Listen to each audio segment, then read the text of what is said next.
हाँ तो दोस्तों वेलकम है एक फिर नए वीडियो के साथ में। तो आज हम इस वीडियो में बात करने वाले हैं कि वो कौन से 14 अधिकार हैं जो सऊदी हुकूमत ने खुद ऐलान किया है कि वो 14 अधिकार उन वर्करों को मिलना चाहिए।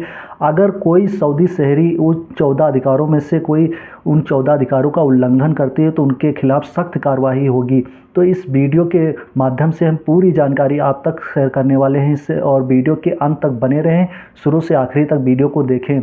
और इससे पहले एक छोटी सी रिक्वेस्ट है कि जो हमारे चैनल पर नए आए हैं, जिन्होंने अभी तक हमारा चैनल सब्सक्राइब नहीं किया है, वो जल्दी से मेरा चैनल सब्सक्राइब कर लें, क्योंकि मैं सऊदी के अंदर जो भी न्यूज़ या कुछ भी न्यू अपडेट आती है तो मैं इस चैनल के ज़रिए आप तक शेयर करने की कोशिश करता हूँ। तो वीडियो को लंबा न करते हुए वीडियो को शुरू करते हैं।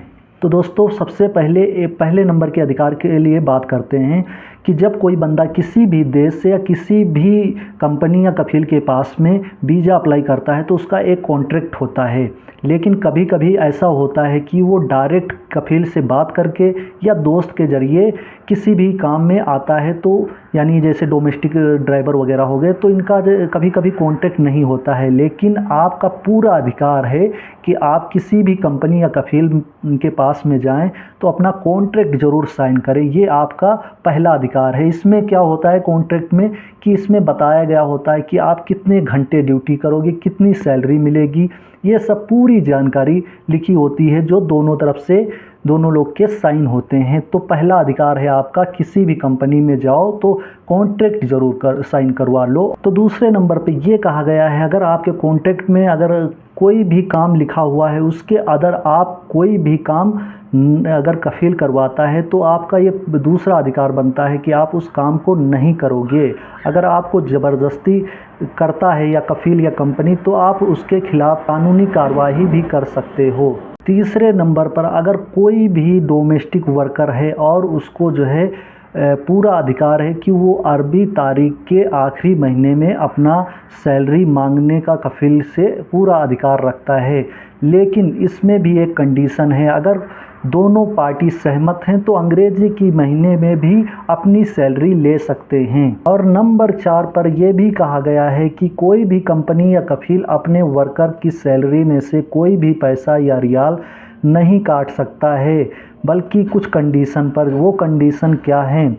जैसे कि आप अपने कफील या कंपनी से एडवांस में पैसा लिए हो, या फिर आप जानबूझकर कफील का कोई भी सामान या कुछ भी तोड़ देते हो और कफील को पता चल जाता है, आपके खिलाफ सबूत मिल जाता है।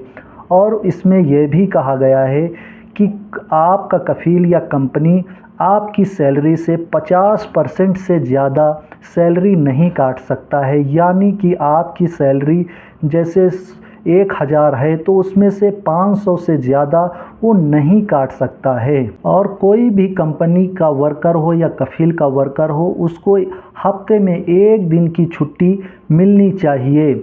और जो डोमेस्टिक वर्कर हैं जैसे कि घरे करने वाली या फिर ड्राइवर, तो उनको कहा गया है कि 9 घंटे का रेस्ट 24 घंटे में देना चाहिए। यानी कि उनकी कोई ड्यूटी फिक्स नहीं होती है, उनकी कभी भी ड्यूटी लग सकती है, इसलिए उनको 9 घंटे का रेस्ट देने का सरकार ने ऐलान किया है। उन 14 अधिकारों में से एक ये भी अधिकार है।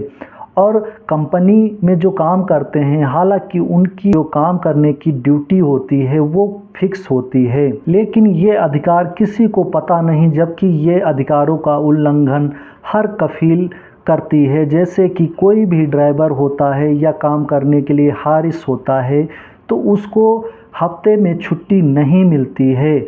और एक पॉइंट और बताता चलूँ आपको, जब आप बीमार पड़ जाते हो, कंपनी का वर्कर हो या कफील का वर्कर हो, तो उसका पूरा खर्चा कंपनी या फिर कफील उठाएगा।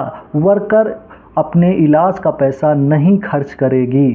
ये पूरा वर्कर को अधिकार है। और जितने भी डोमेस्टिक वर्कर हैं जैसे कि हारिस हो गए, ड्राइवर हो गए, काम करने वाली हो गए, इन लोग को 2 साल पर 1 महीने की छुट्टी, वो भी सैलरी यानी कैश के साथ मिलनी चाहिए। और इसमें यह भी कहा गया है कि उनके रहने का एक कमरा होना चाहिए जिसमें मतलब सुविधाएं हो। ऐसा ना हो कि ठीक ठाक ना हो, आपको सिर्फ ऐसा कमरा दे दिया गया हो जिसमें आप उसमें रहने के लिए बहुत सारी मुसीबतों का सामना करना पड़े।